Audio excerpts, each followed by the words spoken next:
Shalom saudara, selamat pagi.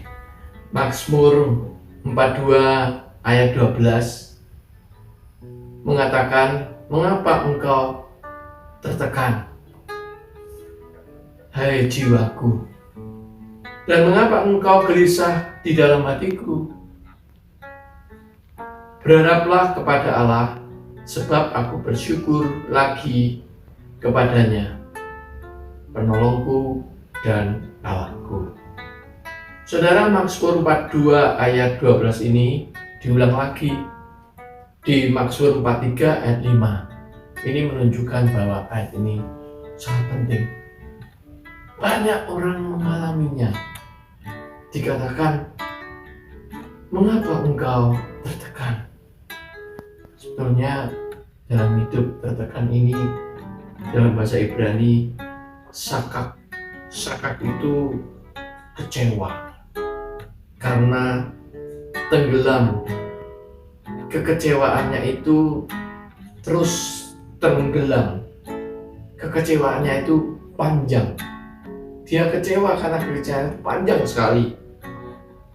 Akan terjadi kalau diteruskan, dia akan putus asa dalam menghadapi apa yang sedang dihadapi. Mengapa engkau tertekan, hai jiwaku? Mengapa engkau mengalami suatu kekecewaan yang begitu panjang sehingga engkau akan putus asa atau mudah atau mungkin putus asa? Saudara, kita semua dalam hidup ini pasti selalu mengalami semacam itu. Kita selalu mengalami kekecewaan, selalu mengalami hati ini tertekan dalam banyak hal. Mungkin kalau kita mau hitung, mungkin juga puluh atau miliaran kali atau ribuan, dan pokoknya tidak bisa terhitung kekecewaan itu. Sepanjang kita hidup, kita akan mengalami semacam itu. Satu hari kita mungkin mengalami banyak kekecewaan. Besok lusa terus dihitung sampai sedemikian usia kita mencapai usia yang sangat tua dan akhirnya meninggal. Selalu mengalami itu. Anak remaja atau anak kecil minta mainan, nggak dikasih mainan orang tua. Anak remaja keinginannya tidak tercapai atau disakitin oleh orang. Anak pemuda, suami istri, dan semua hidupnya seperti itu, kekecewaan. Mengapa engkau tertekan, hai jiwaku? Dan mengapa engkau gelisah di dalam diriku? Orang yang kekecewaan yang dalam bukan cuma gelisah, lebih daripada itu, frustasi. Dia seolah-olah tidak mampu untuk menjalankan sesuatu yang dia inginkan. Aku tidak mungkin cita-citaku tercapai, tidak mungkin keinginanku tercapai. Sudah, aku sangat kecewa terhadap masalah ini. Seringkali orang mengeluh seperti itu.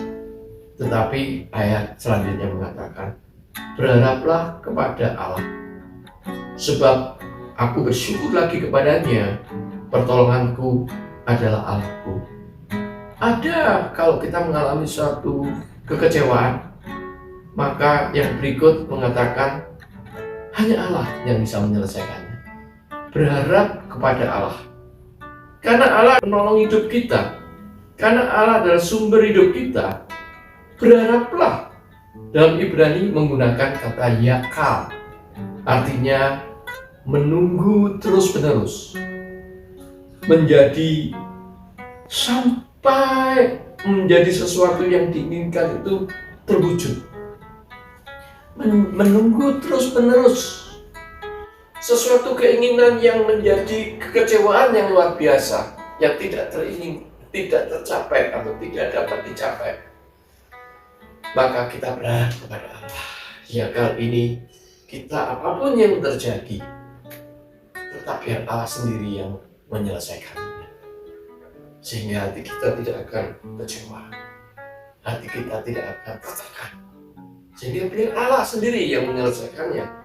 Nah, ini menjadi pergumulan setiap orang, sehingga ada kata atau istilah hidup kita penuh dengan pergumulan. Apa, saya sedang bergumul terhadap satu hal. Maaf Bu, saya sedang bergumul terhadap satu hal. Pergumulan ini adalah satu pengharapan, berharap kepada Allah.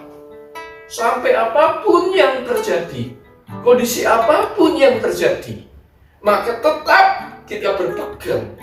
Biarlah kapan Allah akan memberikan dalam hidup kita. Karena kita tahu bahwa tidak mungkin Allah menghancurkan kita. Kita pasti akan dipulihkan. Kita pasti akan dimampukan. Bahkan kita pasti akan bangkit berdiri, move on. Yang Allah bangkit berdiri dan bergerak kembali. Karena kita berharap kepada Allah. Tapi saudara, seringkali orang mengatakan begini, engkau berharap kepada Allah, berharap pada Tuhan, kenapa kecewa kepada manusia? Engkau berharap kepada Tuhan, hidupmu berharap, tapi engkau kenapa kecewa kepada manusia? Artinya apa? Artinya bahwa engkau sebetulnya tidak berharap kepada Tuhan, tapi engkau berharap kepada manusia, sehingga manusia itu mengecewakanmu. Saudara, manusia itu adalah bukan Tuhan. Bagaimanakah cara berharap kepada Tuhan?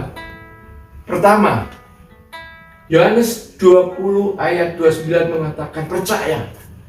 Kita harus percaya kepada Tuhan. Apapun yang terjadi di dalam hidup ini, kita harus punya kepercayaan, percaya. Fokus pada Kristus. Apapun yang terjadi, pasti Yesus memelihara kita. Apapun yang terjadi, pasti Yesus akan memberi jalan solusi yang indah bagi kehidupan kita. Maka dikatakan, kalau engkau berharap kepada Tuhan, maka pertama engkau harus percaya. Kedua dikatakan bahwa Mazmur 1 ayat 14 memuji Tuhan. Biarlah hari-hari kita memuji Tuhan, menyanyi, memuliakan Tuhan. Kata-kata kita adalah kata-kata yang positif, menyenangkan, menyejukkan. Hiduplah kita memuji Tuhan. Kita percaya pada Tuhan. Apa yang terjadi biar Tuhan sendiri yang menyelesaikan. Kita memuji Tuhan. Biarlah semua pikiran dan kegelisahan kita hilang karena dikuasai oleh pujian-pujian itu. Dan yang ketiga dikatakan, Mazmur 119 ayat 14, berharap kepada firman-Nya. Berharap kepada firman-Nya artinya kita semakin hari semakin belajar tentang firman Tuhan. Semakin hari semakin menguasai tentang Alkitab. Semakin hari kita harus semakin membaca Alkitab terus menerus. Dan kita menjadi pelaku firman itu. Dengan demikian maka kita hidup selalu berharap kepada Tuhan. Bagaimanakah saudara? Engkau berharap kepada Tuhan. Kenapa kecewa? Karena manusia. Engkau tidak berharap kepada Tuhan sebetulnya, tapi engkau berharap kepada manusia. Singkirkan pikiran itu. Marilah kita hidup berharap kepada Tuhan yang sesungguhnya. Percaya kepada Tuhan. Iman kita berbicara, memuji Tuhan, dan menjadi pelaku firman Tuhan. Shalom. Tuhan memberkati.